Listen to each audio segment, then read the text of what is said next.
1983ஆம் ஆண்டு ஜூலை கலவரத்தில் 7 தமிழர்களே உயிரிழந்துள்ளதாக சட்டம் மற்றும் ஒழுங்கு அமைச்சர் பாராளுமன்றத்திற்கு சமர்ப்பித்துள்ள ஆவணம் தொடர்பில் பல்வேறு தரப்பினரும் எதிர்ப்பு தெரிவித்து வருகின்றனர். 83ஆம் ஆண்டு கலவரத்தில் அநீதி இழைக்கப்பட்ட மக்களுக்கு நியாயம் கிடைக்காத போதிலும் உயிரிழந்தவர்களின் எண்ணிக்கையை கூட சரியாக வெளியிடாமை தொடர்பில் மக்கள் எதிர்ப்பு தெரிவிக்கின்றனர். 1983ஆம் ஆண்டு நாட்டில் இடம்பெற்ற கலவரங்களில் 7 தமிழர்கள் மாத்திரமே உயிரிழந்துள்ளதாக பாராளுமன்ற உறுப்பினர் ஒருவர் வினவிய கேள்விக்கு பதிலளிக்கும் வகையில் சட்டம் மற்றும் ஒழுங்கு அமைச்சு நேற்று முன்தினம் பாராளுமன்றத்தில் இதனை அறிவித்திருந்தது. இனக்கலவரங்கள் இடம்பெற்ற மாவட்டங்களில் அமைச்சு கொழும்பு மாவட்டத்தையும் உள்ளடக்கியிருக்கவில்லை.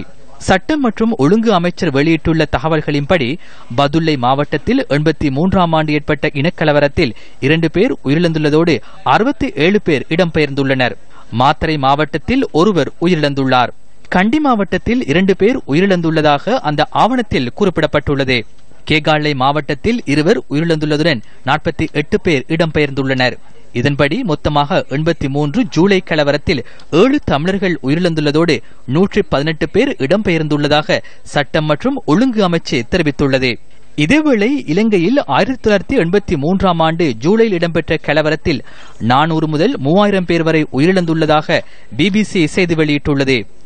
ஜூலை கலவரம் தொடர்பில் விசாரணை செய்வதற்காக முன்னாள் ஜனாதிபதி சந்திரிகா பண்டாரநாயக்கவின் காலப்பகுதியில் ஆணைக்குழு ஒன்று நியமிக்கப்பட்டது. முன்னாள் பிரதம நீதியரசர் சுப்பையா சர்வானந்தா தலைமையில் இந்த ஆணைக்குழு நியமிக்கப்பட்டிருந்தது.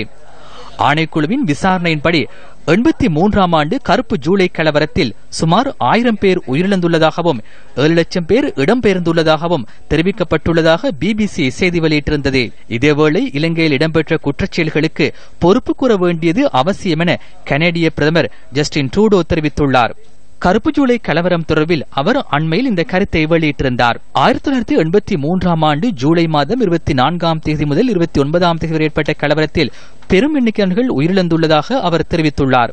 நிரந்தர சமாதானத்தை ஏற்படுத்துவதற்கு முன்னெடுக்கப்படும் முயற்சிகள் வரவேற்கப்பட வேண்டியவை என குறிப்பிட்டுள்ள அவர் குற்றச்செயல்களுக்கு பொறுப்பு கூறுதலின் ஊடாகவே நம்பிக்கையை கட்டியெழுப்ப முடியும் என்றும் சுட்டிக்காட்டியுள்ளார். 83 ஜூலை கலவரத்தில் 7 பேர் சொன்னால் ஆக்கள் சிரிப்பாங்களே. இது என்ன அப்போ நடந்தது சம்பந்தமாக எத்தனையோ நூல்கள் கூட எழுதப்பட்டு இருக்கின்றன. அது யார் எதுக்காக கூறினார் என்று எனக்கு அதை பற்றி தெரியாது. ஜூலை கலவரத்திலே பலர் இறந்தார்கள். நான் அப்பொழுது கொழும்பிலே தான் இருந்தேன்.